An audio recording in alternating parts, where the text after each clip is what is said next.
Assalamualaikum warahmatullahi wabarakatuh.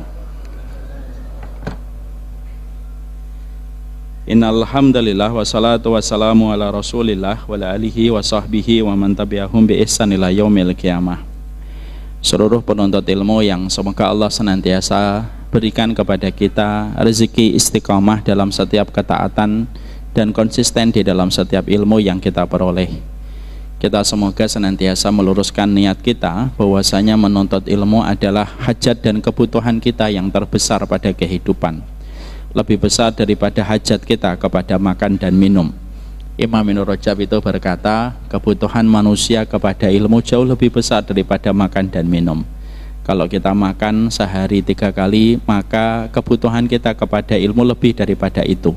Karena setiap menit yang kita lewati harus kita sikapi dengan ilmu yang menjadikan setiap menit itu bermakna. Tidaklah mereka orang yang sering sekali menjalani kehidupan tanpa ilmu, biasanya memutar baliknya itu terlalu jauh dan akhirnya memberatkan kehidupannya ketika dia salah jalan. Akhirnya belok arah lagi dan harus memulai dari awal ketika kita tidak membiasakan hidup kita tergantung dengan ilmu. Maka itulah yang menjadikan kita faham kenapa kita senantiasa memohon kepada Allah istiqomah untuk duduk di majelis ilmu. Karena supaya kita tidak banyak tersesat pada kehidupan dan supaya kita tidak mengalami banyak benturan pada kehidupan, hanya disebabkan karena kita tidak faham ilmunya. Saya akan sampaikan sebuah kisah nyata supaya kita faham betapa besarnya hajat kita kepada ilmu lebih daripada apapun. Saya pernah menyampaikan satu materi di daerah Bintaro tentang kejamnya dan kejinya perzinahan, sebuah perilaku yang hari ini dianggap biasa. Dan saya juga sedih ya, sampai kita itu hari ini zinanya bukan hanya kepada manusia, bahkan ada orang yang mereka sudah melampaui batas zinanya itu sama hewan. Ada kan di daerah Kalimantan monyet yang dijadikan PSK, WTS, monyet. Jadi monyet itu didandani, dikasih daster, dan akhirnya tiap malam harus digilir banyak laki-laki yang membayar 3.500 kepada pemilik monyet. Dan orang itu berzinanya itu dengan monyet. Saking orang itu sudah luar biasa memandang zina hal yang dianggap merupakan hal yang biasa. Ketika saya menyampaikan tentang masalah perzinahan, bagaimana kejamnya dan kejinya perzinahan, maka zina itu merupakan dosa yang memiliki konsekuensi berat. Dan konsekuensinya itu panjang, Pak. Kalau kita minum khamar, kalau kita pakai riba, biasanya konsekuensinya hanya di kita doang. Tapi kalau zina itu konsekuensinya itu jejak digitalnya itu tidak bisa dihapuskan kalau dalam bahasa sosial media. Maka orang kalau berzina sampai wanitanya hamil, maka kalau wanita itu hamil, maka sang anak pertama tidak bisa dinasabkan kepada bapaknya dan ibunya. Karena anak itu terbentuk di luar akad ijab kabul. Kalau anaknya perempuan lebih parah lagi. Kalau anaknya perempuan, maka berarti sang anak perempuan tidak bisa dinikahkan tidak bisa diwalikan oleh bapaknya. Walaupun itu bapak memang secara biologis, tapi tidak bisa menikahkan seorang anak perempuan kalau anak itu terbentuk dari sebelum pernikahan. Saya ketika habis menyampaikan materi tersebut, maka ada jamaah yang ngejar saya ke tempat parkir. Saya sudah feeling dan deg-degan. Wah, ini jangan-jangan berkaitan tentang materi yang tadi dibahas selama 2 jam. Dan betul, beliau saya kenal wajahnya, sering datang ke kajian dan sering berada di soft depan. Dia sering berada di soft depan kalau kajian sebelum pandemi. Lalu beliau bertanya, Ustadz, saya ingin membuat sebuah pengakuan. Saya sudah mulai paham arahnya kemana. Lalu beliau mengatakan, saya dulu sama perempuan saya berzina dan perempuan itu hamil. Tapi alhamdulillah saya nikahi perempuan itu dan hari ini menjadi istri saya dan kami masih awet berkeluarga. Saya sekarang bertaubat, Ustadz. Tapi ketika dulu saya berzina, maka istri saya hamil sebelum pernikahan. Dan qadarullah anak pertama kami perempuan.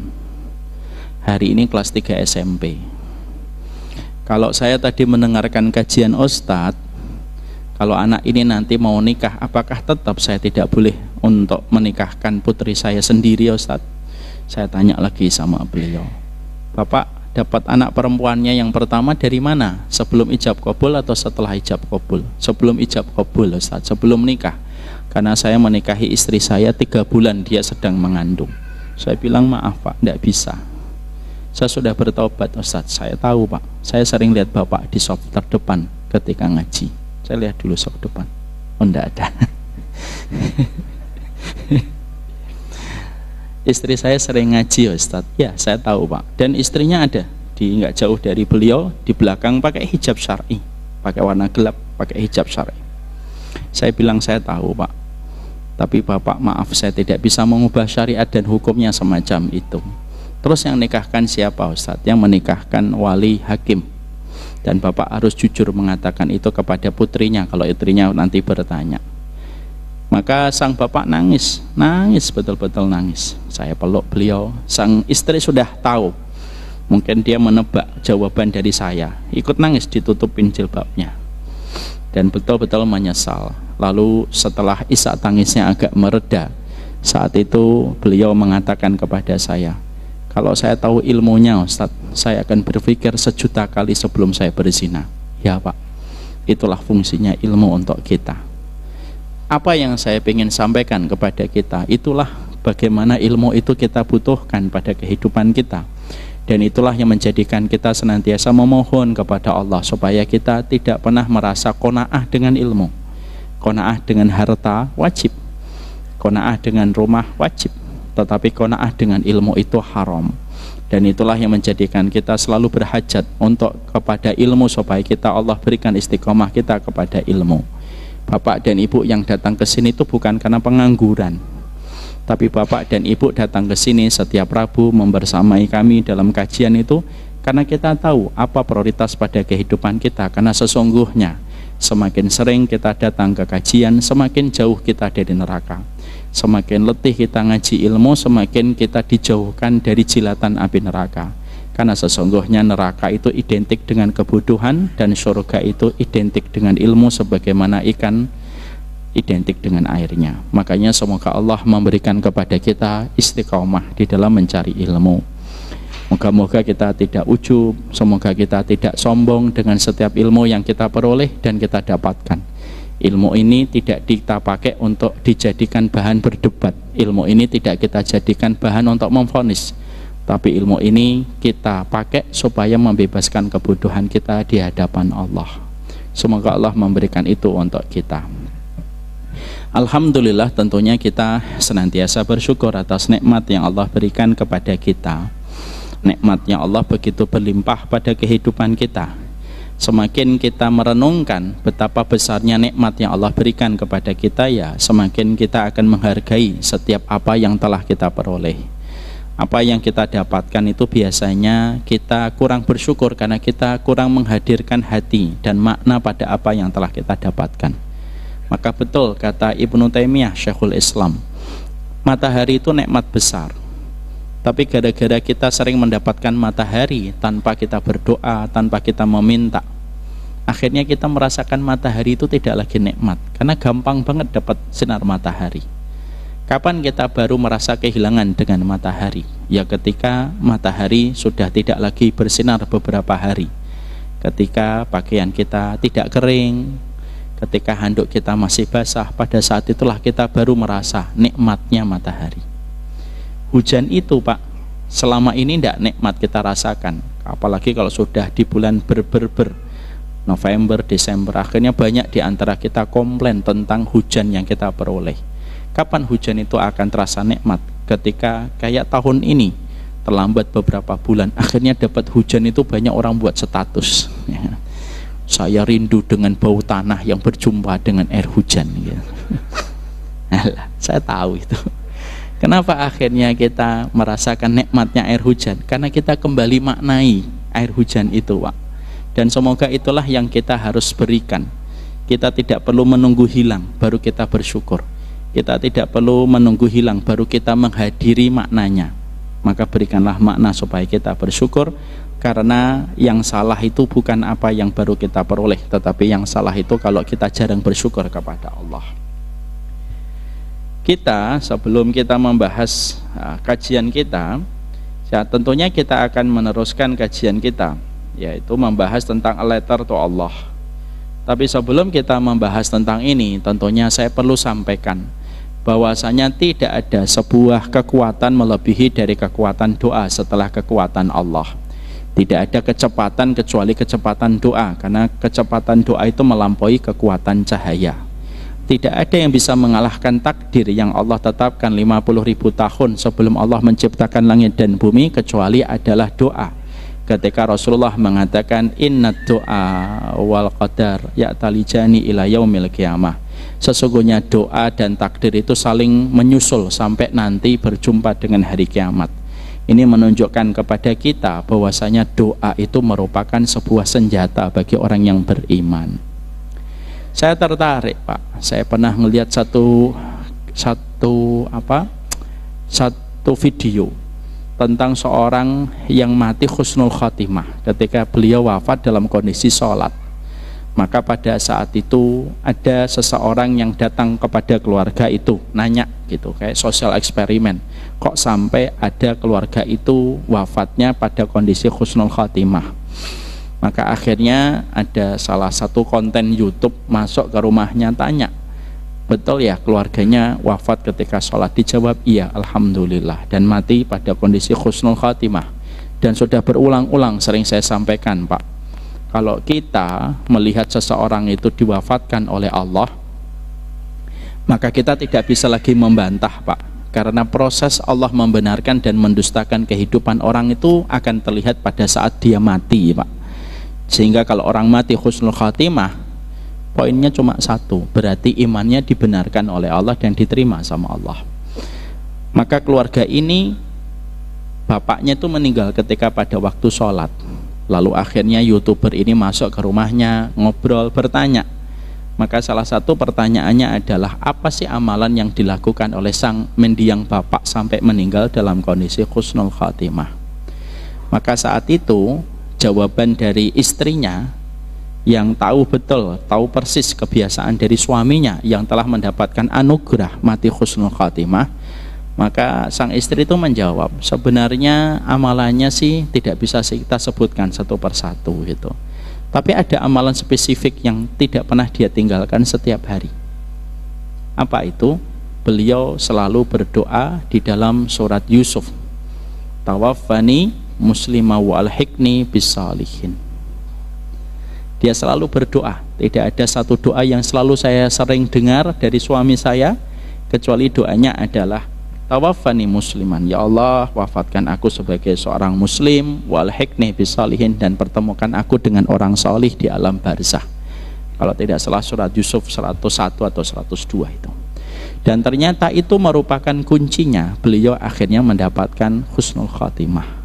Dan itu testimoni diberikan dan disampaikan kesaksiannya oleh istrinya. Ini sekaligus pula memberikan kepada kita itulah doa, karena sesungguhnya doa itu tidak boleh kita pandang sebelah mata. Pembahasan yang terus kita bahas setiap pekannya membahas tentang letter to Allah, tidak akan pernah bosan. Saya menyampaikan muqaddimah dulu, bagaimana keyakinan kita kepada doa itu tidak boleh berhenti, karena doa itu pasti diterima oleh Allah Subhanahu wa ta'ala, dan Allah yang pasti akan memberikan kepada kita bukti bahwasanya Allah maha berkehendak terhadap segala sesuatu. Kita lihat Nabi Ibrahim mendoakan Makkah, dan Nabi Ibrahim itu bercita-cita bahwasanya Makkah itu menjadi tempat yang dituju banyak orang. Dan ternyata sesuatu yang pada saat Nabi Ibrahim tidak ada sosial media, tidak ada internet, tidak ada televisi, dan apapun teknologi yang tersentuh pada saat itu tidak ada. Tapi lihat bagaimana Allah memberikan kekuatan pada doanya Nabi Ibrahim. Allah menjadikan kota Mekah menjadi kota yang dituju seluruh manusia, seluruh muslim, timur dan barat, utara dan selatan. Sampai akhirnya kita mendapati bagaimana manusia hari ini selalu rindu kepada kota Mekah dan kota Madinah. Inilah doa. Maka inilah yang menjadikan kita mengerti, inilah yang menjadikan kita memahami betapa pentingnya bagi kita untuk terus berdoa. Makanya maaf ya, dengan apa yang menimpa kepada saudara kita di Palestina hari ini, apa yang bisa kita lakukan Ustadz? Berdoa. Karena bisa jadi di antara bapak dan ibu ada yang mustajab doanya. Allah kabulkan pada waktu yang ditentukan oleh Allah Subhanahu wa taala. Jangan sampai kita bersifat ananiyah. Ananiyah itu bersifat egosentris, bahwasanya doa hanya kita tujukan kepada diri kita dan kepada keluarga kita semata, dan kita tidak mendoakan saudara kita. Saya ingatkan Bapak dan Ibu, Bapak dan Ibu pasti pernah melihat dan mendengar hadis riwayat Muslim. Ada seorang perempuan masuk neraka gara-gara apa? Ada seorang perempuan masuk neraka gara-gara apa? Gara-gara kucing. Udzibat imra'atun fi hirratin sajanatha la hiya atlaqatha wa la ta'kulu min hasyashil ardi. Rasulullah mengatakan, ada loh perempuan diadab oleh Allah gara-gara dia kucing, memenjarakan kucing, menaruh kucing di dalam kamarnya, lalu mendolimi kucing itu, tidak diberikan makan ketika dia taruh di dalam kamarnya, tidak pula dibiarkan bebas untuk makan apa yang ada dan tumbuh di atas muka bumi, kata Rasulullah. Dan perempuan itu gara-gara mendiamkan kucing sampai mati kelaparan, maka kata Rasulullah, udzibat imra'atun fi hirratin sajanatha. Sesungguhnya perempuan itu disiksa gara-gara menyiksa kucing, membiarkan kucing mati kelaparan. Apa yang kita ambil sebagai analogi, kiasnya sederhana. Kalau perempuan membiarkan kucing kelaparan sampai mati, lalu perempuan itu disiksa oleh Allah gara-gara mendolimi kucing. Kalau kita membiarkan saudara-saudara kita lalu mendapatkan kedoliman, serangan, kematian, tetesan darah, lalu kita cuek, sudah tidak membantu, tidak berdoa, bahkan maaf kadang-kadang menyalahkan gitu, kamu gimana nanti menghadapi pengadilan Allah? Nah, inilah yang menjadikan kita berdoa, dan kita harus paham sesungguhnya Palestina itu merupakan tanah iman. Karena sesungguhnya Rasulullah bersabda, inna malaikatar rahman basitatun ajnihataha ala ardi Syam. Sesungguhnya malaikat Allah itu kalau mengepakkan sayapnya, mereka mengepakkan sayapnya itu di atas wilayah Syam. Karena saking kecintaan penduduk malaikat, penduduk langit kepada penduduk Syam. Maka inilah yang menjadikan kita juga berdoa. Saya belum bisa membantu Ustadz karena harta saya masih terbatas. Berdoalah. Saya belum bisa apa-apa kecuali memanjatkan doa. Berdoalah. Karena sesungguhnya bisa jadi hari ini saudara-saudara kita belum mendapatkan kemenangan di daerah Palestina, ya karena mungkin kita belum memberikan sepenuh hati dan sepenuh jiwa mendoakan mereka. Dan kita, itulah yang menjadi evaluasi kita. Ini pula yang menjadikan kita harus paham ya Pak, kita ini iri dengan saudara-saudara di Palestina. Gimana kita tidak iri Pak? Pagi hari anak-anak masih bermain, siang harinya mereka sudah berjumpa dan bermain-main dengan Nabi Ibrahim di alam barzah. Mana ada yang lebih indah daripada itu Pak? Ada banyak laki-laki di waktu malam mereka masih bersama dengan keluarganya, pagi harinya mereka sudah berpindah ke alam barzah, dan mereka meniatkan tinggal di kota Palestina dan tinggal di kota Gaza itu bukan pilihan dunia tapi pilihan akhirat untuk mereka. Karena orang yang tinggal di Gaza itu, saya pernah membaca, orang yang tinggal di Gaza itu sudah tahu pilihan mereka itu dekat dengan kematian, dan mereka meniatkan memang nyawa mereka dibeli sama Allah dengan apa yang mereka peroleh. Dan kita iri Pak, kalau wilayah kita baru saja dapat hujan tadi, kalau Bekasi tadi malam itu kita dapat air hujan, tapi kalau wilayah Palestina tanahnya itu terbasahi bukan dengan tetesan air hujan tetapi darahnya para syuhada. Dan itu yang membuat kita iri Pak. Kalau para pemuda-pemuda di sana mereka telat menikah bukan karena pacaran, mereka telat menikah karena mereka sibuk untuk berjuang untuk membela kaum muslimin yang terdolimi, yang menjadikan mereka belum sempat untuk menikah. Kalau di sini banyak orang belum menikah, telat menikah itu karena banyak maksiat dan dosa yang mereka lakukan. Inilah yang menjadikan kita sembari berdoa tapi sembari kita iri, ghibthah terhadap apa yang menimpa kepada saudara kita di Palestina. Itulah doa. Jangan remehkan doa, karena doa itu memberikan kepada kita banyak keberkahan yang tidak pernah kita duga. Sekarang mari kita buka doa apa yang akan kita pelajari setelah kita melaksanakan sholat isya. Wassallallahu ala nabiyina Muhammad walhamdulillahi rabbil alamin. Subhanakallahumma wa bihamdika asyhadu an kok saya nutup kafaratul majlis belum selesai. Sallallahu ala nabiyina Muhammad. Assalamualaikum warahmatullahi wabarakatuh. Bismillah.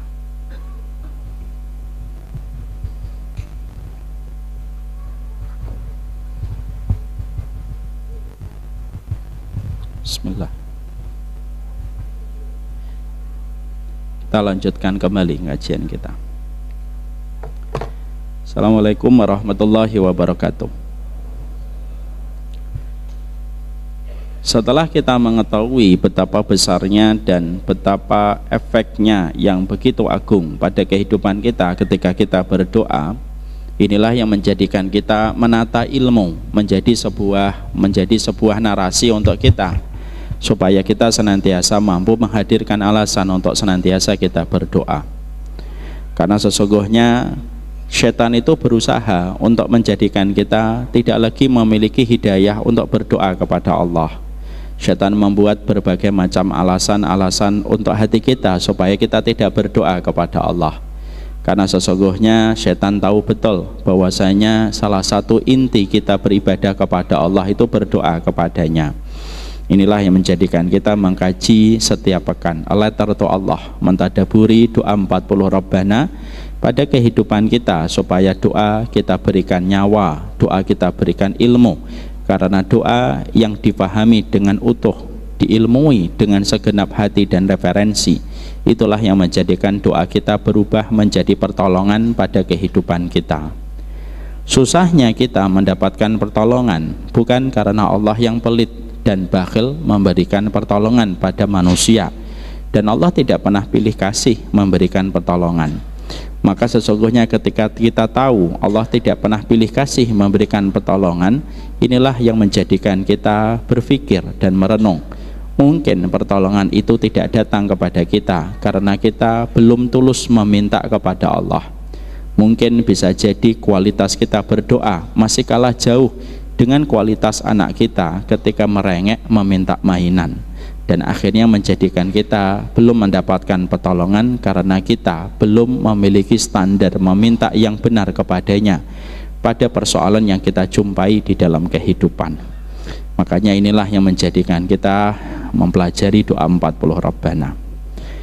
Kita akan meneruskan pembahasan kita, yaitu berdoa pada surat Ali Imran ayat yang ke-9. Mari kita membaca terlebih dahulu doanya bersama-sama supaya kita hafal dan supaya nanti kita bisa mengaplikasikan dan mengeksekusi doa itu langsung pada kehidupan sehari-hari kita. Surat Ali Imran ayat yang ke-9. Rabbana innaka jami'un nasi liyaumil la raiba fih innallaha la yukhliful mi'ad. Ya. Ini doa merupakan doa yang diucapkan para ulama-ulama muktabar yang mereka sempurna pada keilmuan dan amalan mereka. Kita berdoa dengan surat Ali Imran ayat yang ke-9 karena satu. Poin yang pertama, kenapa kita berdoa dengan doa ini?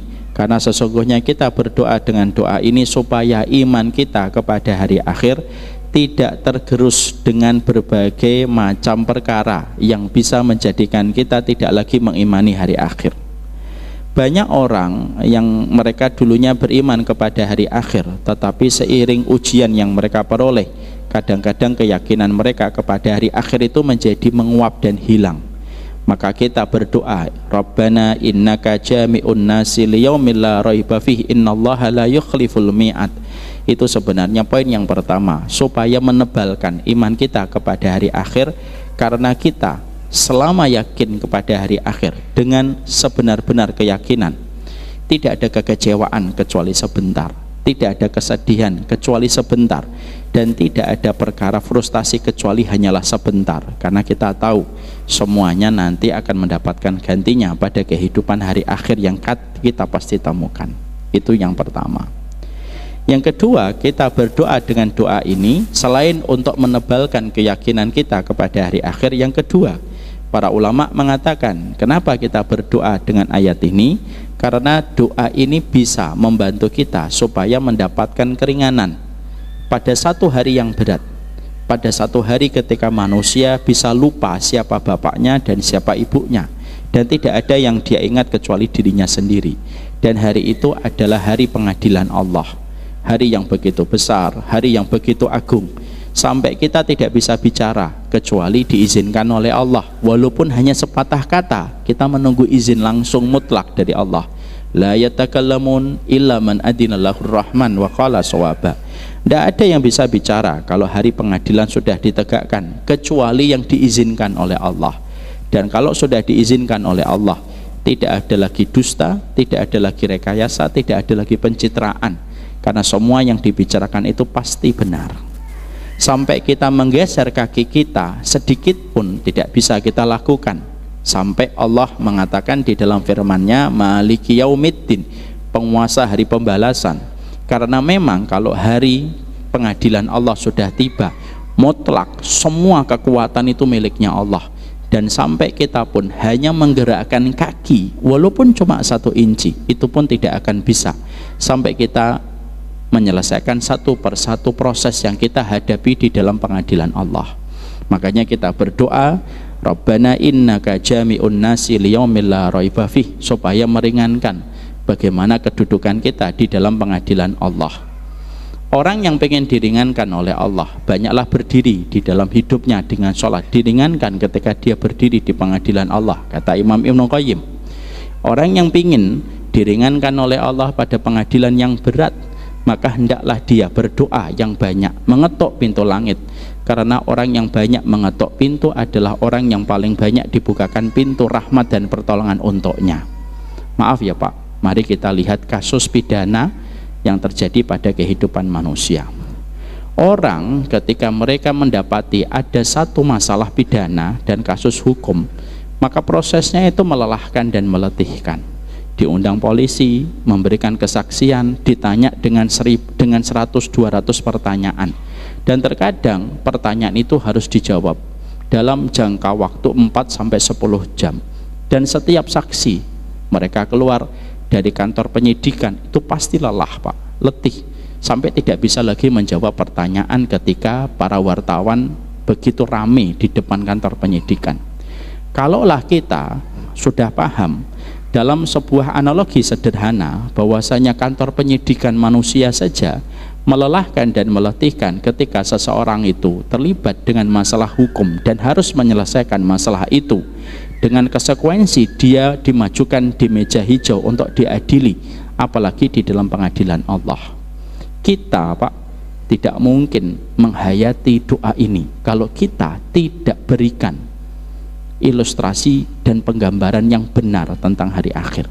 Dan itulah yang menjadikan kita bahas dulu tentang hari akhir itu gimana, supaya kita ketika berdoa dengan doa ini lebih menyatu dengan perasaan kita, disertai penggambaran utuh yang kita pahami tentang hari mahsyar ketika manusia seluruhnya dikumpulkan oleh Allah. Kemarin kita sudah membahas bahwasanya di antara episode nyata pada kehidupan hari akhir, yaitu kita mendapati bagaimana ada manusia yang saling menggadekan. Manusia pada waktu hari kiamat ketika pengadilan Allah ditegakkan, maka manusia saling mengajukan gadai. Mereka menggadekan bapak mereka, mereka menggadekan ibu mereka, mereka menggadekan anak mereka ketika mereka tahu neraka itu sudah di depan mata, dan neraka itu merupakan tempat kembali bagi mereka yang kufur kepada Allah. Kita nanti akan jumpai orang yang dulunya ketika di dunia tidak beriman, mereka berkata, memelas dan meminta belas kasih kepada Allah. Ini bapakku ya Allah, ini ibuku, ini anakku, ini kolegaku, ini circle pekerjaanku, masukkan mereka ya Allah, tetapi selamatkanlah aku. Tapi semua tawaran itu tidak ada satupun yang diterima sama Allah, karena kita paham setiap keselamatan itu memiliki sebuah syarat, term and kondisi yang kita harus pahami, dan itu haruslah keimanan yang harus kita berikan.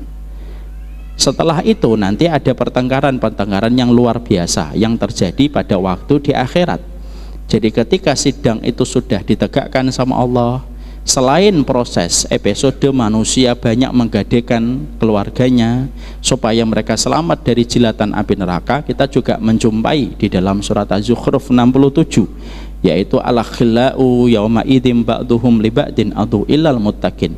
Orang yang saling mencintai kelak pada waktu di pengadilan Allah, mereka saling bertengkar, mereka saling bermusuhan kecuali orang yang beriman. Makanya kita nanti akan mendapatkan, naudzubillah min dzalik, kita nanti menjumpai bagaimana seorang bapak digugat sama istrinya, istrinya menggugat suaminya, anak memberatkan orang tuanya, dan berapa banyak anak menggagalkan perjalanan orang tuanya menuju surga ketika anak itu memberikan testimoni, dosa, kemaksiatan, penyimpangan pikiran saya gara-gara bapak saya tidak menjalankan tugasnya dan ibu saya tidak menjadi madrasah terbaik untuk saya. Dan akhirnya mereka saling memberikan kesaksian untuk saling mengkambing hitamkan di antara keluarga itu. Ini yang paling mengerikan, Pak. Inilah yang kita kemarin fahami betul. Sesungguhnya memiliki keluarga itu karunia besar, tapi kalau kita tidak sikapi dengan waspada, memiliki keluarga itu menjadi salah satu sebab kecelakaan manusia pada waktu di pengadilan Allah. Maka inilah yang menjadikan kita paham, memiliki keluarga ada komitmen, ada kewajiban, dan tentunya ada konsekuensi yang harus kita berikan supaya keluarga, nikmat yang Allah berikan kepada kita tidak menjadi bumerang yang akhirnya kita bermusuhan dengan keluarga kita hanya disebabkan karena kita tidak mengingatkan keluarga kita tentang hari akhir ketika semua dipertanggungjawabkan oleh Allah. Inilah yang menjadikan kita, Pak, laki-laki tidak boleh menjadi dayus, membiarkan maksiat terjadi pada keluarganya. Seorang wanita harus senantiasa menasihati suaminya dan menjadi partner suaminya untuk mengingatkan hari akhir. Jangan hanya atas nama menghindari pertengkaran, lalu akhirnya kita membiarkan terus kemaksiatan terjadi pada keluarga, terjadi pada kehidupan rumah tangga, yang akhirnya semua penyimpangan itu akan dimintain pertanggungjawaban oleh Allah Subhanahu wa Ta'ala. Maaf ya, Pak, saya kalau melihat dan menjumpai ada anak misalkan homo ataupun anak berzina, yang saya pikirkan bukan hanya pelakunya, tapi yang membuat kita berat dan pusing kepala kita itu apa? Memikirkan bagaimana orang tuanya. Karena pasti ditanya sama Allah. Kalau kita menjumpai ada seorang perempuan sampai akhirnya dia dizinai banyak laki-laki, yang saya pikirkan bukan dianya semata, tapi yang difikirkan bapaknya bagaimana mempertanggungjawabkan itu. Nah, inilah yang menjadikan kita faham, Pak, kenapa setiap kehidupan keluarga harus diberikan ilmu. Makanya kenapa percintaan dalam keluarga tidak disebut dengan kata mahabbah, tapi disebut dengan kata mawaddah.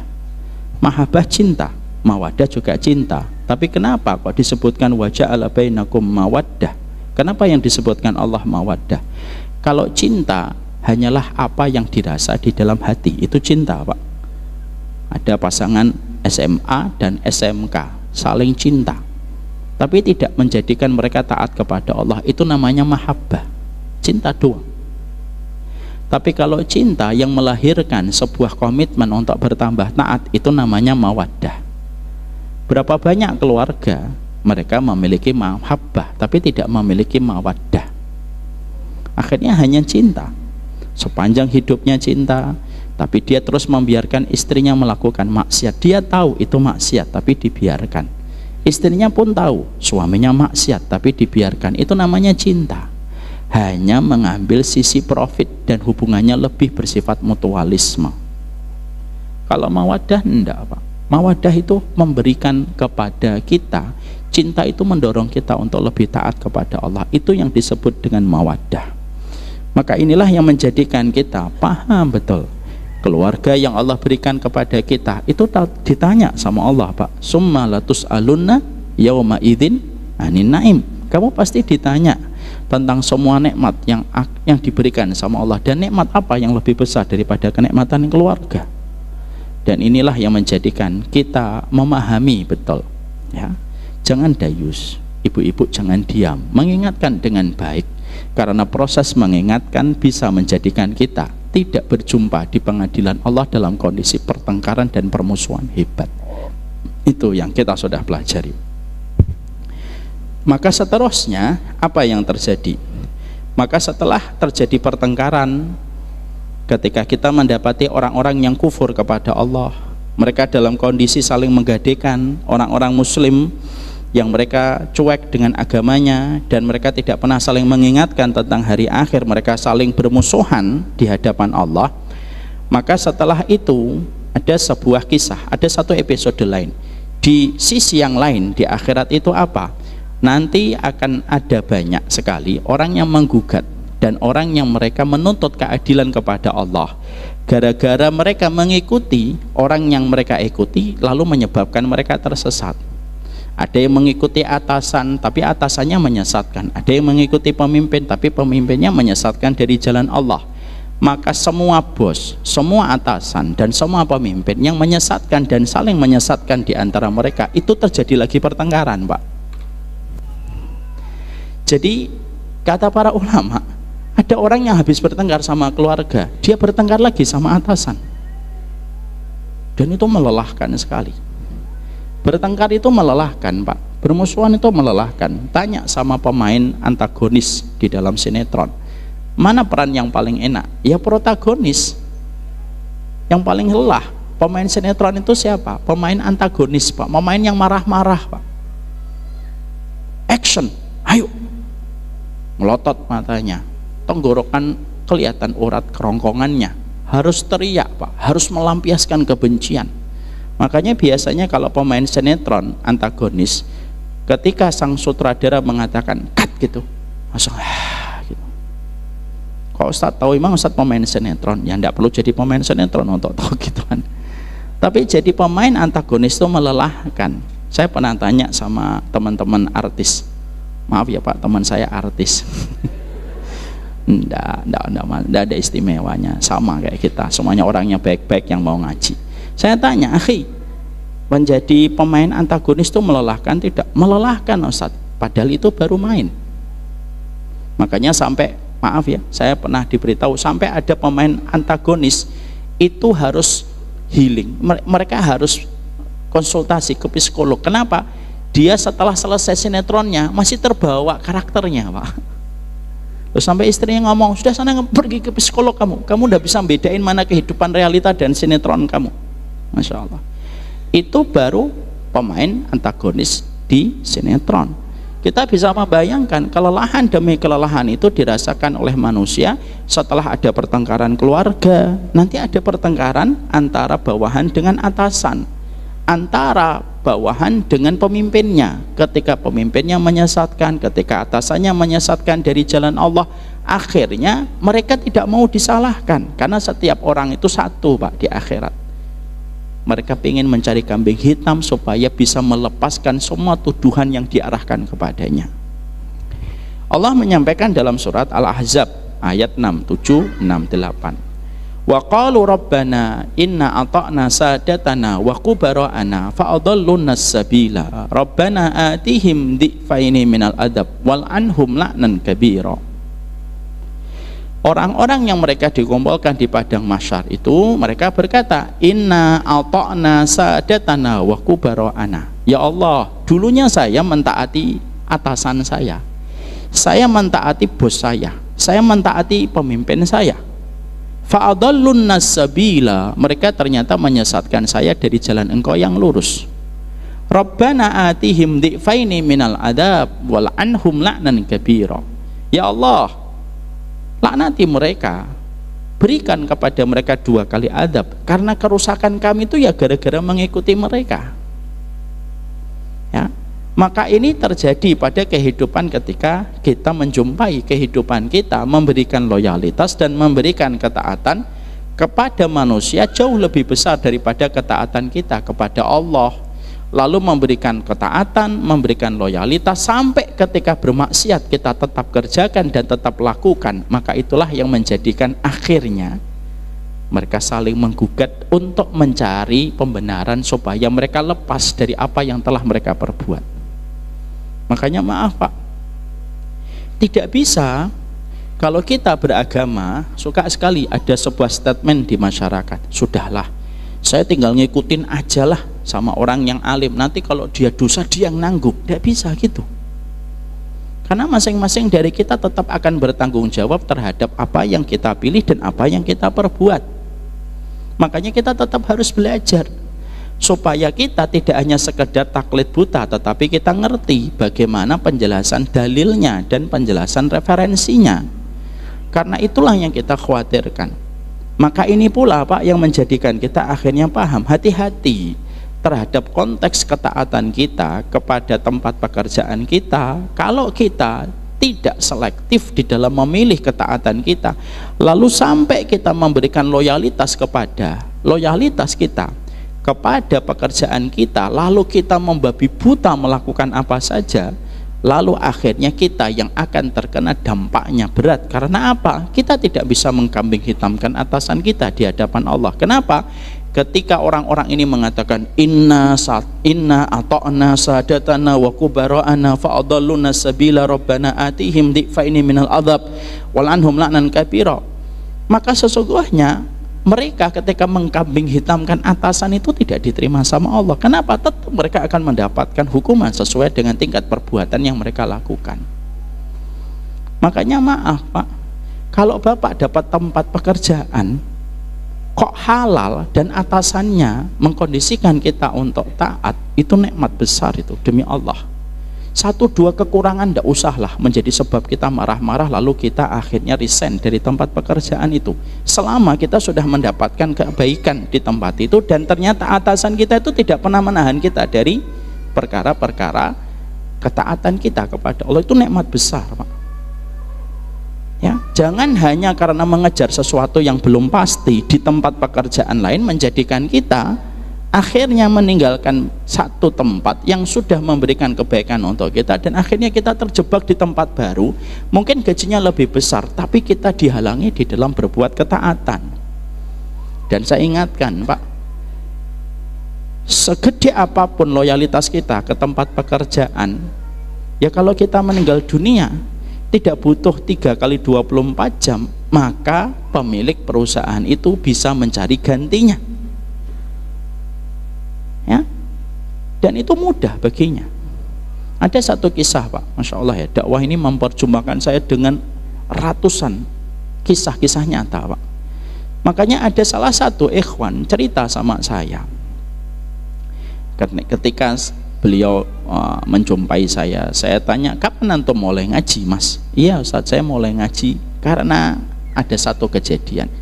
Dia punya atasan di mana atasannya jauh lebih tua daripada beliau. Atasan ini punya atasan lagi. Lah atasan beliau itu, Masya Allah, sering dijadikan bumper sama atasannya yang lebih atas untuk melakukan ini, melakukan itu, dan dia tahu betul.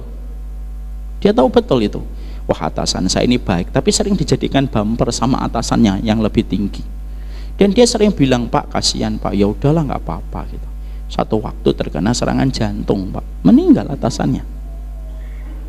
Ketika meninggal atasannya yang membuat dia kaget, tidak sampai 3 hari Ustaz, 1 kali 24 jam setelah dia meninggal sudah ada yang menduduki posisinya. Padahal saya tahu sepanjang hidupnya dia jadi bumper dari atasannya. Bukan sepanjang hidupnya, yang saya tahu dia sering dijadikan bumper sama atasannya. Masya Allah, dari itulah saya akhirnya betul-betul bertaubat Ustaz.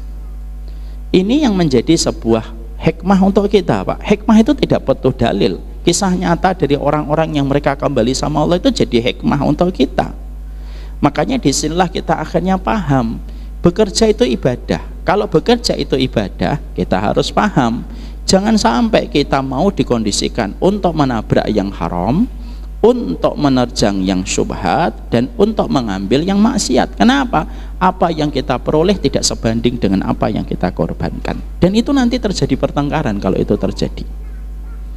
Banyak bawahan yang sering berkata, atasan saya nyuruh saya begini, ya sudah, ada batasannya, itu boundaries antum, dan itu pride keimanan antum, kehormatan keimanan antum di situ. Karena apa? Kalau sudah bermaksiat kepada Allah, itu menjadi salah satu sebab pertengkaran hebat manusia dengan Arabnya. Kenapa? Allah nanti tanya, kamu taat kepada atasanmu, tetapi kamu tidak taat kepada apa yang aku sampaikan. Dan itu menjadi sebuah penyelidikan dan penyidikan Allah kepada manusia ketika dia berdiri di hadapan pengadilan Allah, Pak. Makanya Masya Allah ya, banyak manusia kadang-kadang bisa memberikan loyalitas super maksimal kepada pekerjaannya, tapi ternyata tidak bisa memberikan super maksimal kepada perintahnya Allah. Padahal atasan kita, tempat pekerjaan kita itu hanyalah menyalurkan rezeki yang Allah memang titipkan untuk kita. Makanya Masya Allah tadi Pak, selama Bapak dan Ibu, terutama Bapak, kalau sudah mendapatkan tempat pekerjaan, tidak menahan Bapak dari perintah, tidak menyuruh Bapak pada kemaksiatan, disyukuri itu. Karena masih banyak nanti manusia pada waktu di pengadilan Allah, mereka bertengkar hebat dengan atasannya, dengan pemimpinnya, yang menyesatkan mereka dari jalan Allah yang lurus. Makanya kita harus paham Pak, ketaatan itu terbingkai dengan sebuah syarat. Kalau bingkainya syarat ini tidak kita penuhi, kita yang akan masuk neraka. Apa itu? La ta'ata li makhlukin fi maksiatil khaliq, innamat ta'atu fil ma'ruf.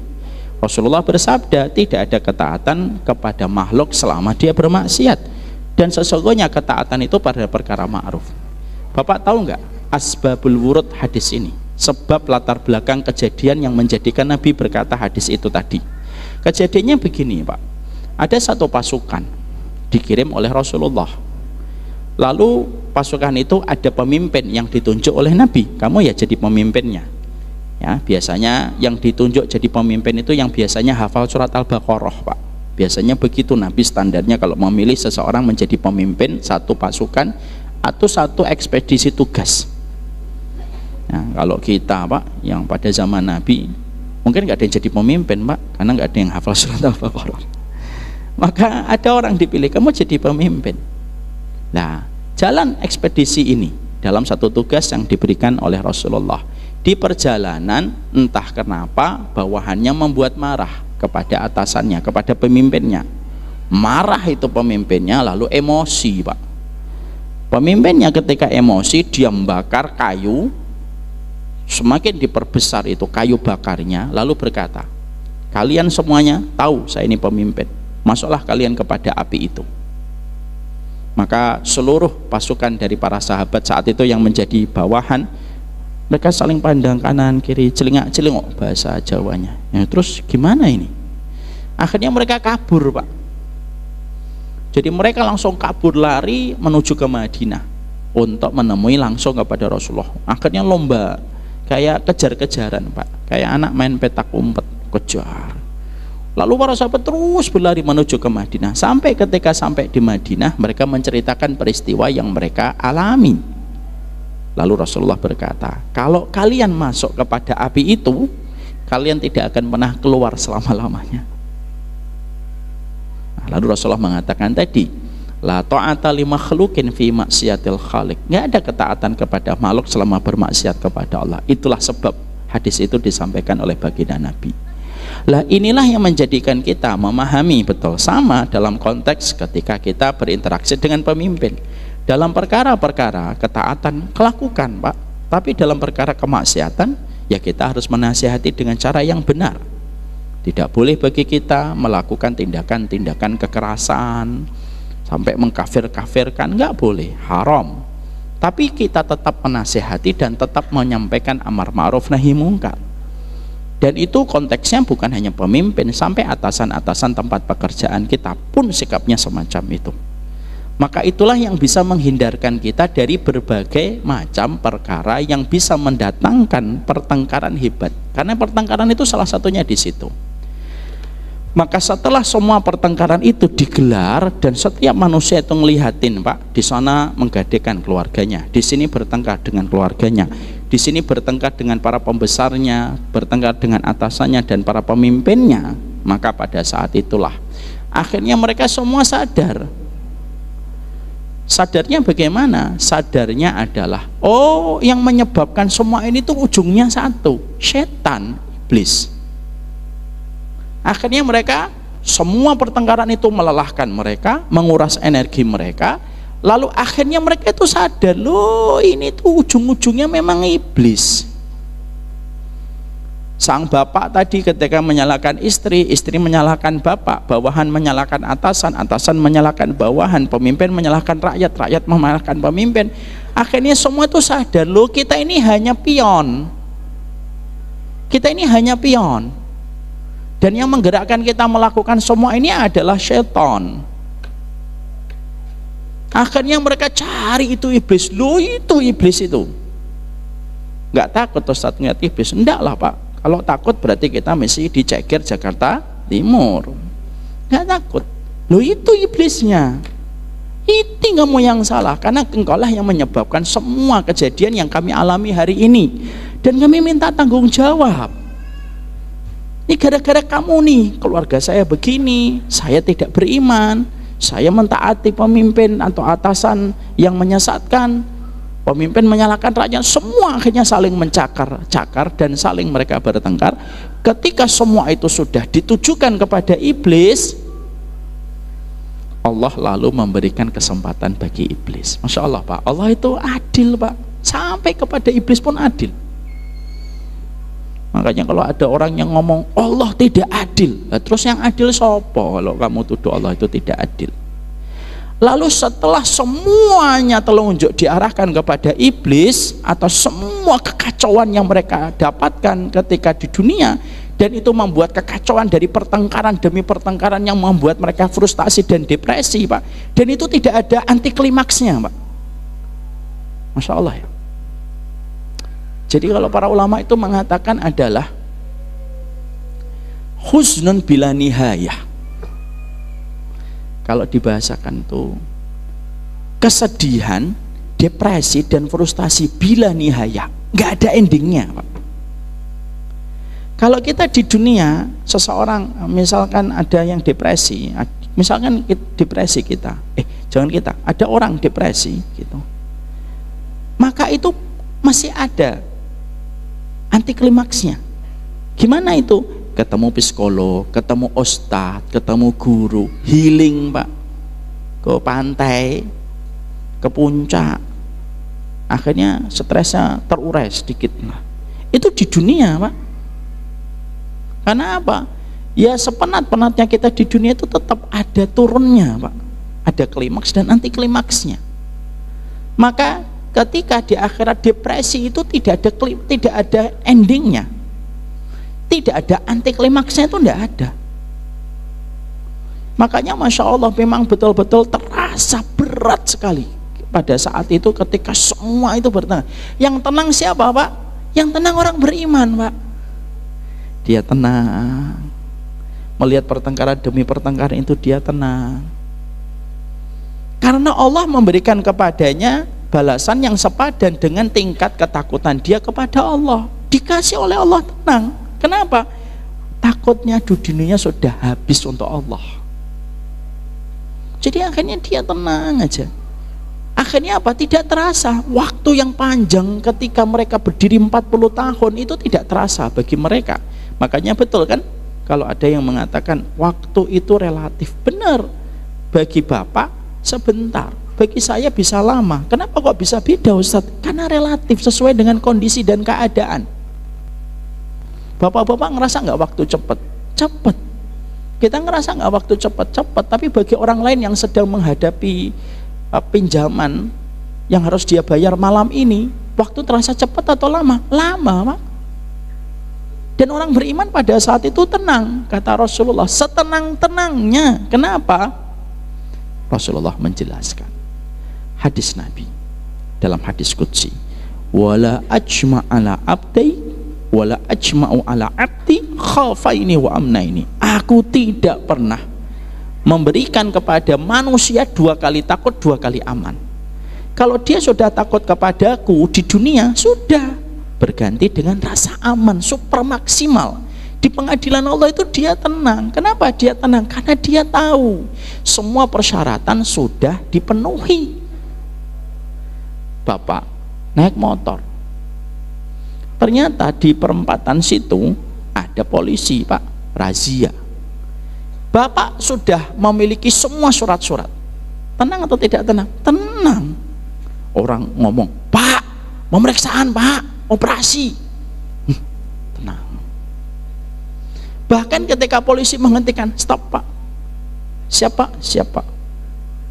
Butuh surat-surat Pak. Siapa? Surat mobil, surat motor, surat tanah, ada semua saya. Lalu akhirnya dia tenang ngasih, dicek. Kendaraan bagus Pak, bagus Pak. Motornya Yamaha, jaketnya Yamaha, pas Pak. Nggak ada yang beda Pak. Kan ada kadang mungkin motornya Yamaha, jaketnya Honda, bisa ditilang kan. Saya motornya Yamaha, jaketnya Yamaha Pak, pas itu Pak. Dia tenang Pak, akhirnya bisa ngobrol dengan polisi, sok ngomong jam berapa Pak operasi di sini Pak. Memang banyak pelanggaran di sini Pak. Yang biasanya gitu. Kenapa dia tenang? Semua persyaratan sudah dia penuhi Pak. Tapi maaf bagi yang tidak memenuhi persyaratan Pak, tidak usah jauh-jauh di sono. Baru di sini tiba-tiba ada yang ngomong operasi zebra gitu, bingung Pak dia, bedain rem sama gas bingung. Masuklah ke masjid. Ini yang ketawa-ketawa ini biasanya. Masuk ke masjid pura-pura sholat gitu. Padahal habis sholat asar, ya kan? Pura-pura. Ada yang saya lihat di video itu ada pemeriksaan gitu. Motornya ditinggal dia naik bis Pak. Padahal kan motornya lebih mahal daripada dia bayar denda kan. Tapi orang bingung mau diapain. Loh ini terjadi Pak, saya melihat di YouTube. Orang ada pemeriksaan polisi, motornya dihentiin, dia naik bis. Lah motornya kan berhenti Pak. Lah kehilangan motor kan lebih mahal daripada bayar denda. Yang bayar denda 100.000, 200.000. Tapi orang panik mau diapain. Kan begitu. Akhirnya itu yang menjadikan kita paham. Lah ketenangan itulah yang didapatkan orang yang beriman. Pertengkarannya hebat, episode demi episode membuat frustasi, huznun bila nihaya, depresi tanpa garis finish pada manusia pada saat itu Pak. Masya Allah, itu yang menjadikan kita nanti kalau berdoa Rabbana innaka jami'un nas, itu terasa itu. Maka akhirnya ketika semua depresi itu, akhirnya setan nanti diberikan izin oleh Allah berkhutbah untuk memberikan pembelaan kepada dirinya atas semua kesalahan yang ditimpakan kepada dirinya. Itulah yang kita dapatkan pada surat Ibrahim 22. Ya, maka di situ setan memberikan khutbahnya Pak. Masya Allah Pak. Setan menggunakan khutbahnya pakai bahasa Arab. Jangan sampai kalah sama setan. Dan menyampaikan itu, coba dibaca surat Ibrahim ayat yang ke-22. Ada yang membaca, mungkin Pak Haiban. Ya, surat Ibrahim 22.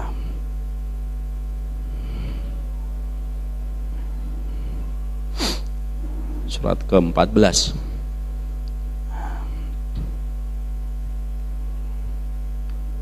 Ya, 22.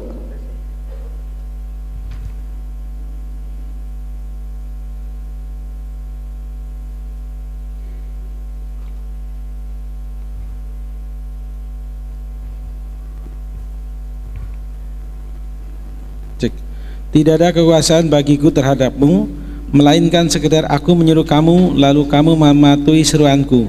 Oleh sebab itu, janganlah kamu mencerca aku, tetapi cercalah dirimu sendiri. Ya, terus wa makana liya amali, wa makana liya min sultan illa an ta'utukum. Yang 23 ya? Ya, ayat yang masih 22. Wa qala syaitanu lamma qudiyal amru innallaha wa'adakum wa'dal haqq wa wa'adtukum fakhlaftukum wa ma kana liya.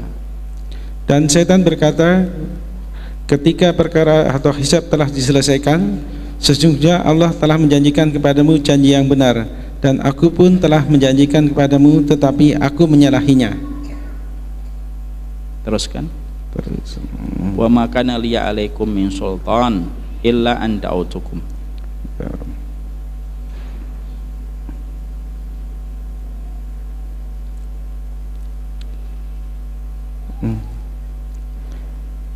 Dan berkatalah setan tatkala perkara hisab telah diselesaikan, sesungguhnya Allah telah menjanjikan kepada kalian janji yang benar, dan aku pun telah menjanjikan kepada kalian, tetapi aku menyalahinya. Sekali-kali tidak ada kekuasaan bagiku terhadap kalian, melainkan sekedar aku menyeru kalian, lalu kalian mematuhi seruanku. Oleh sebab itu, janganlah kalian mencerca aku, tetapi cercalah diri kalian sendiri. Aku sekali-kali tidak dapat menolong kalian, dan kalian pun sekali-kali tidak dapat menolongku. Sesungguhnya aku tidak membenarkan perbuatan kalian mempersekutukan aku dengan Allah sejak dahulu. Sesungguhnya orang-orang yang zalim itu mendapatkan siksaan yang pedih, dan dimasukkan orang-orang yang beriman dan beramal soleh ke dalam surga yang mengalir di dalamnya sungai-sungai. Sudah Bapak? Sudah. Mereka kekal di dalamnya dengan seizin Tuhan mereka. Ucapan penghormatan mereka dalam surga itu ialah salam. Ya, sudah. Di ayat yang ke-22 itu Allah mengabadikan Pak isi teksnya iblis ketika nanti diberikan kesempatan untuk melepaskan semua tuduhan yang diarahkan kepada dirinya Pak. Saya ketika membaca ayat ini, poin yang saya ambil itu bukan isi khutbahnya Pak, tapi letak keadilan Allah itu sedemikian sempurnanya.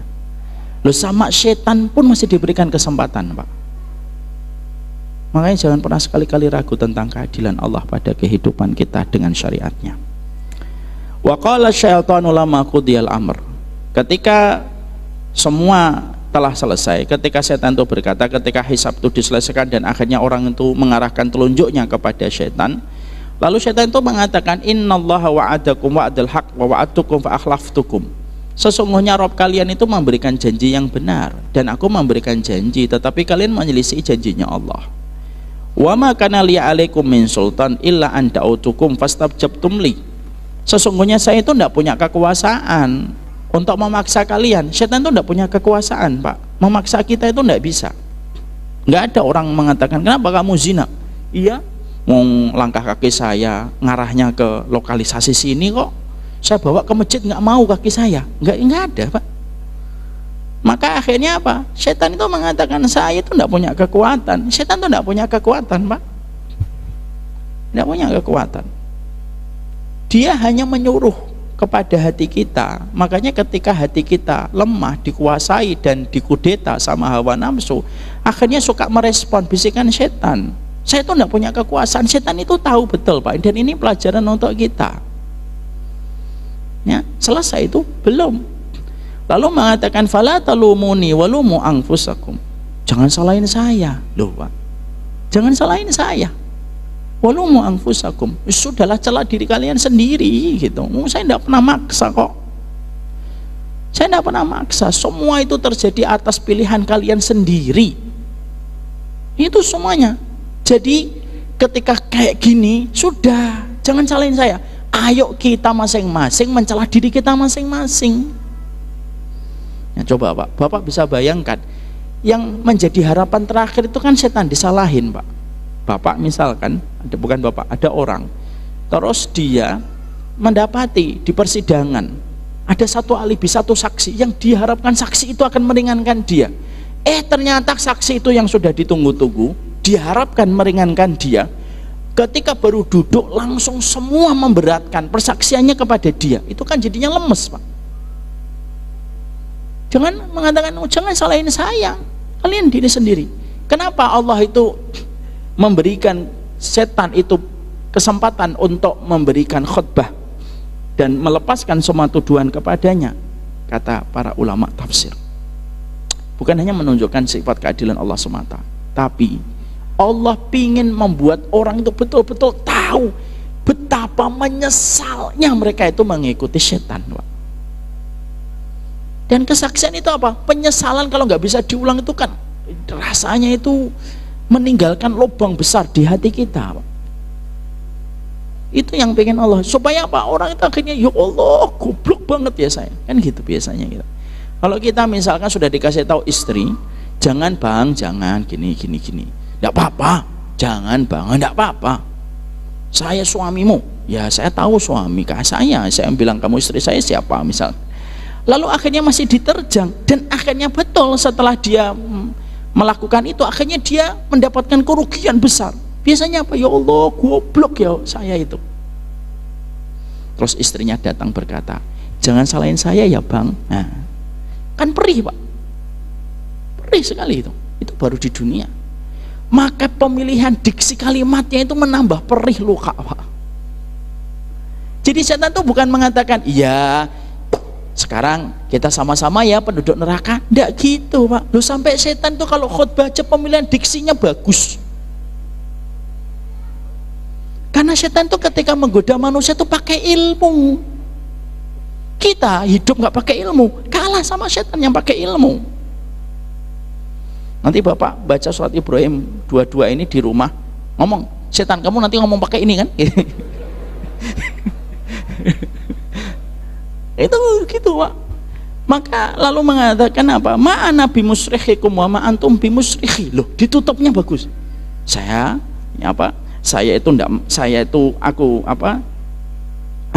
kamu tidak dapat menolongku, aku juga nggak bisa nolong kamu. Sudahlah.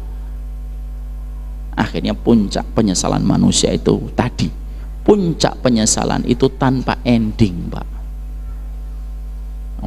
Udah kayak gitu. Setelah kejadian itu, apa yang terjadi lagi? Setelah setan melepaskan semua dengan khutbahnya setan, dan itu khutbahnya setan, peristiwa lalu berlanjut. Berlanjutnya itu apa? Manusia akhirnya akan satu persatu menghadapi hisab, Pak. Maka pada saat itulah, sebelum hisab itu ditegakkan kepada orang yang pertama, jadi sidang sebelum dimulai, jadi ibaratnya kalau ilustrasi kita di persidangan, hakim baru duduk gitu, maka sebelum sidang dimulai, kata Rasulullah dalam hadis riwayat Muslim, inna awalan nasi yuqda yaumal qiyamati salasatun. Sidang, setan sudah melepaskan, orang sudah stres tingkat tinggi, tidak ada anti klimaksnya, dilanjutin lagi, Pak. Apa itu yang dilanjutin itu? Ada orang yang dipanggil oleh Allah. Ya maaf, hadisnya bukan tadi. Yang dipanggil adalah dua orang, Pak, yang dipanggil. Yang dipanggil itu siapa? Dua orang. Yang satu orang yang paling nikmat hidupnya, sepanjang hidup tidak pernah sedih kecuali sedikit. Saking nikmatnya itu luar biasa. Ibarat kata statement di waktu saya kecil itu apa? Kecil dimanja, gede foya-foya, tua kaya raya, tapi mati masuk neraka. Lah orang ini dipanggil oleh Allah, nih kamu orang yang paling nikmat hidupnya. Kita nggak tahu, Pak, nanti siapa itu. Bisa Qarun, bisa siapapun. Kalau dalam Quran kan contohnya Qarun, tapi Qarun kan pernah merasakan masa-masa miskin. Kalau yang dipanggil oleh Allah tuh enggak pernah sama sekali miskin, Pak, enggak pernah sedih. Memang dari kecil tuh sudah kaya raya. Tapi dia penduduk neraka. Ini pernah saya sampaikan hadisnya di sini. Yang kedua yang dipanggil oleh Allah siapa? Orang yang paling menyedihkan imannya, Pak. Ibaratnya apa? Ya datang tak dijemput, pulang tak diantar gitu. Nah, bukan jelangkung, tapi saking tidak dianggapnya dia. Banyak dibully, dihujat, miskin, lapar, sudahlah. Kondisi fisiknya pas-pasan gitu. Tapi dia masuk surga. Dipanggil oleh Allah. Jadi semua pertengkaran itu sudah, setan sudah menyampaikan, melepas semua tuduhan. Lalu Allah pingin, nih loh, surga neraka itu kayak apa? Supaya yang beriman tenang, supaya yang kufur tambah frustasi. Lalu akhirnya dipanggil dua orang. Dipanggil dua orang itu, ditanya sama Allah dalam sebuah ilustrasi percakapan dan dialog semacam ini. Fima makna. Kamu tuh orang nikmat hidup di dunia. Iya ya Allah, saya nikmat orang paling hidup di dunia. Tidak ada pernah kesedihan. Iya ya Allah, tapi kamu kufur kepadaku. Iya, kamu jatahnya masuk neraka nanti. Ini secara global disampaikan Allah dulu. Dia belum disidang. Diambil oleh Allah, dicelup ke dalam neraka, lalu diambil, diletakkan di depan Allah. Lalu Allah tanya, saya baru mencelupkan kamu ke dalam neraka, satu celupan tok. Apa yang kamu rasakan dengan bergelimbang hidup nikmat sepanjang hidupmu, tapi kamu dalam kondisi kufur dan masuk neraka? Pertanyaannya itu dijawab sama orang tersebut, saya tidak pernah merasakan arti sama sekali kesenangan ya Allah. Artinya apa? Saya sudah sering nyampaikan di sini. Karena satu celupan neraka itu Pak menghapuskan jutaan kenikmatan pada perkara yang haram. Satu celupan tok, padahal nanti dia kekal di dalam neraka. Nikmatnya zina, minumnya khamr, nikmatnya narkoba, riba, pinjaman, semuanya hilang seketika. Satu celupan tok itu. Dan akhirnya orang yang mereka itu ngerasa dirinya masuk neraka itu Pak, itu semakin stres Pak, dan tidak ada tempat untuk lari. Makanya akhirnya apa Pak? Orang-orang yang mereka terancam ke neraka itu apa? Mintanya nggak muluk-muluk Pak. Mereka sudah sadar diri tidak akan dapat surga. Mintanya apa? Laitani turoba. Sudahlah, jadi tanah aja. Sampai mereka nggak mau muluk-muluk Pak. Surga landa. Udahlah, jadikan kami tanah aja sudah. Dan itu merupakan puncak dari putus asa mereka Pak. Gimana sih Pak? Ketegangan tanpa klimaks itu gimana? Tanpa anti klimaks itu gimana? Susah membayangkan.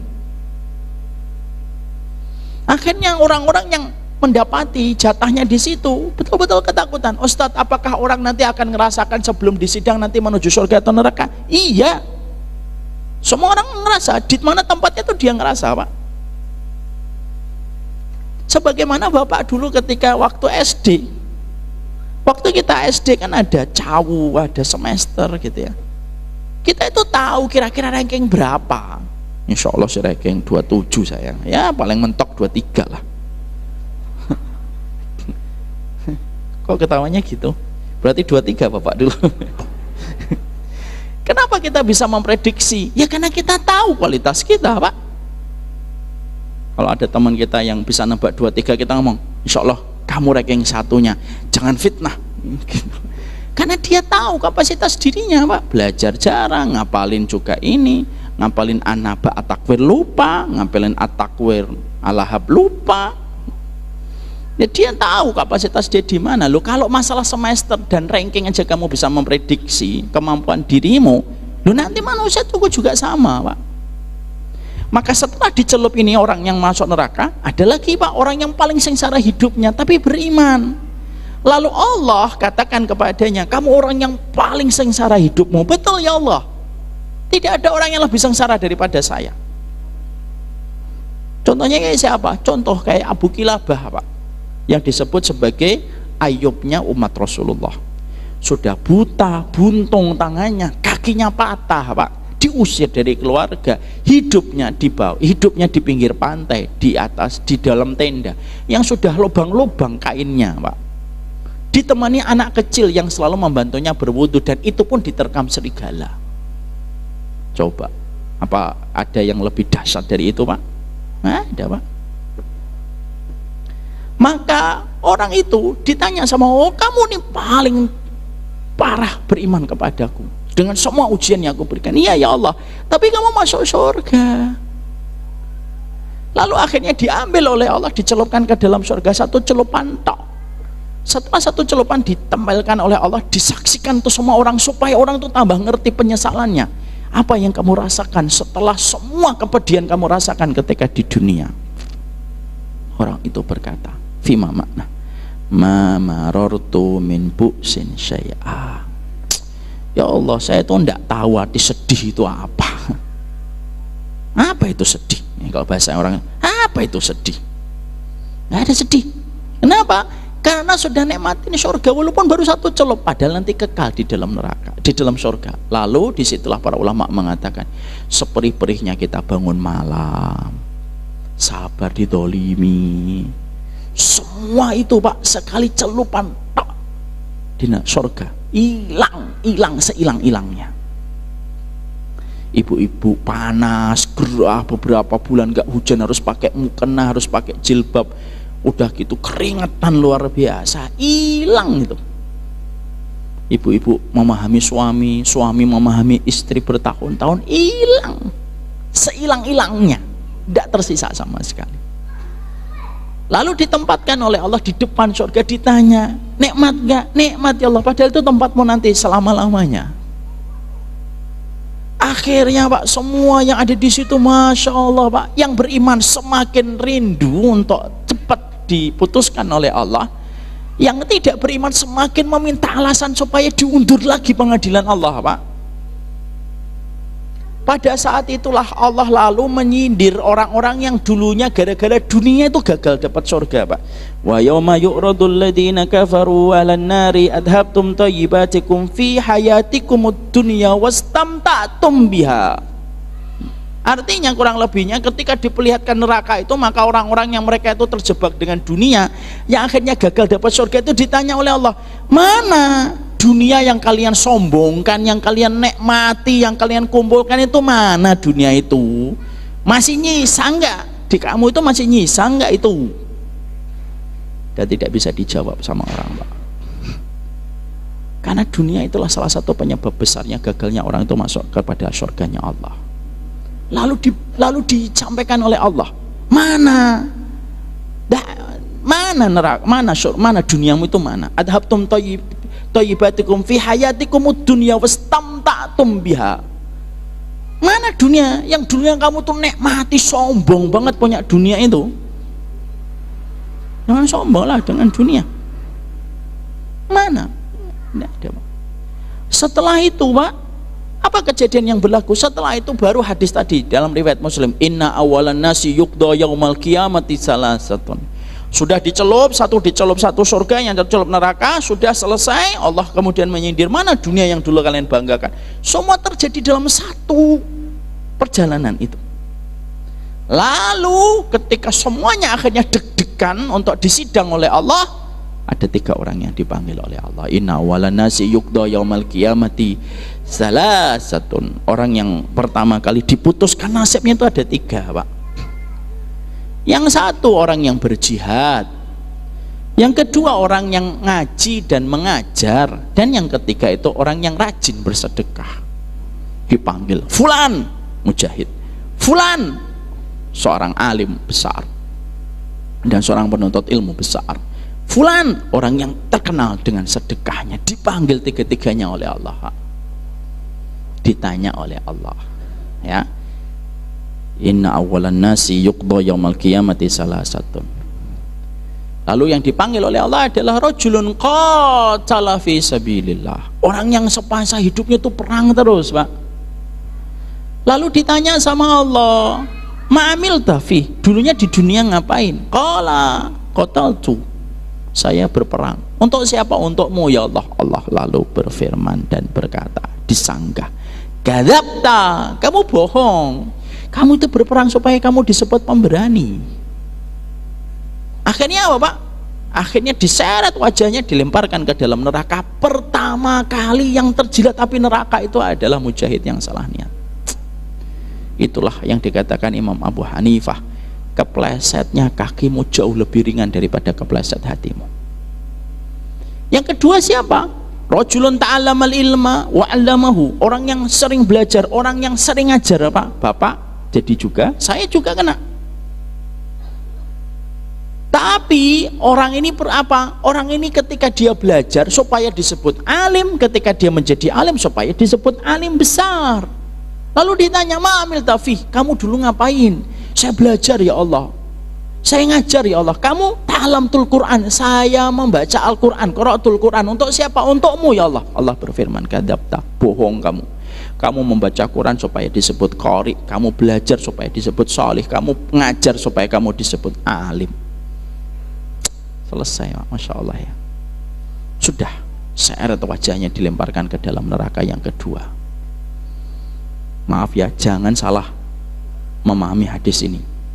Oh, berarti saya tidak usah ngaji. Nggak gitu. Pulang ke rumah, Rabu depan kita nggak usah ngaji, Mi. Loh, kenapa, Bi? Iya, masuk neraka pertama kali.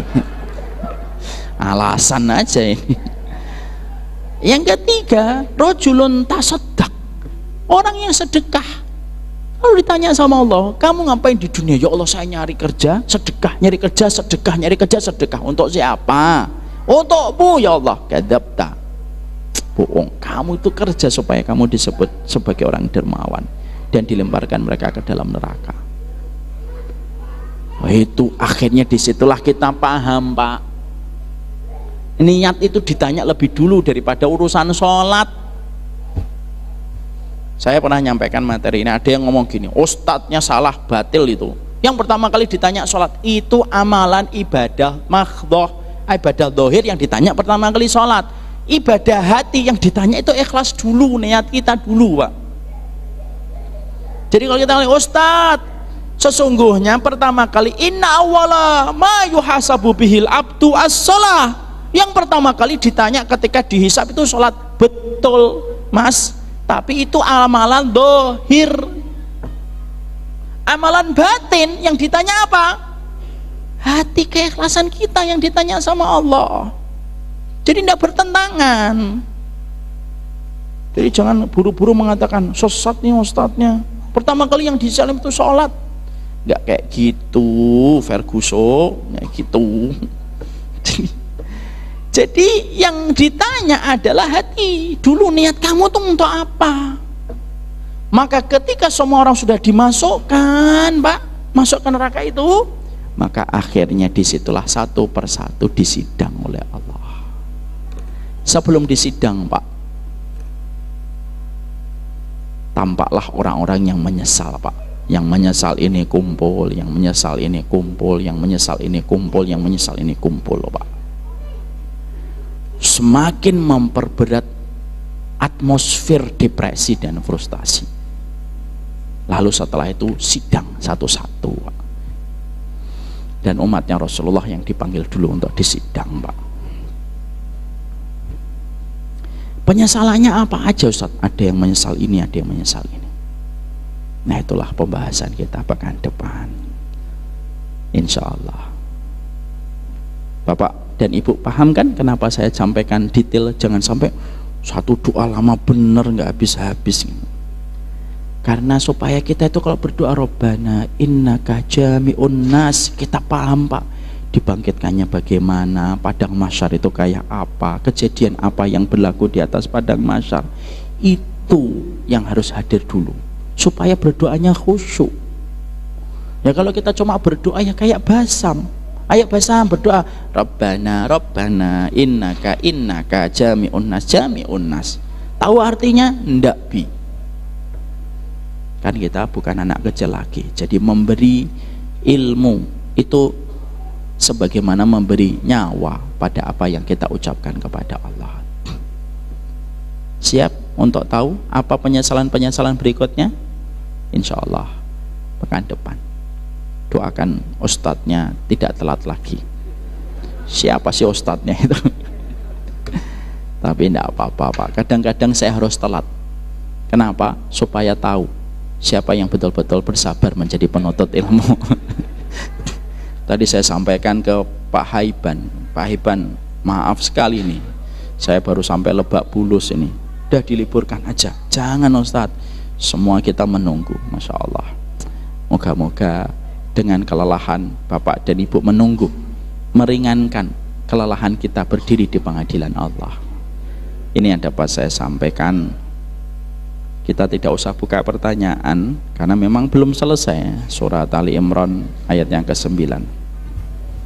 Dan saya sudah kangen sekali dengan keluarga saya karena dari pagi saya keluar, istri saya apalagi. Jadi kita cukupkan kajian kita. Boleh kan ustadznya ketemu keluarga? Boleh lah. Kalau Bapak banyak nanya berarti mendolimi saya. Tidak, bercanda. Semoga Allah memberikan keberkahan untuk semua urusan kita, Pak. Mari kita tutup bareng-bareng sembari kita pejamkan mata, kita berdoa. Apa yang tadi kita pelajari? Rabbana innaka jami'un nasi liyaumil la raiba fih innallaha la yukhliful mi'ad. Berdoa itu, Pak, bawa ke rumah, jadikan oleh-oleh koneksi kita dengan Allah. Wassallallahu ala nabiyina Muhammad. Nanti kafaratul majlisnya diucapkan oleh Pak Haiban. Waktu dan kesempatan saya serahkan kepada beliau.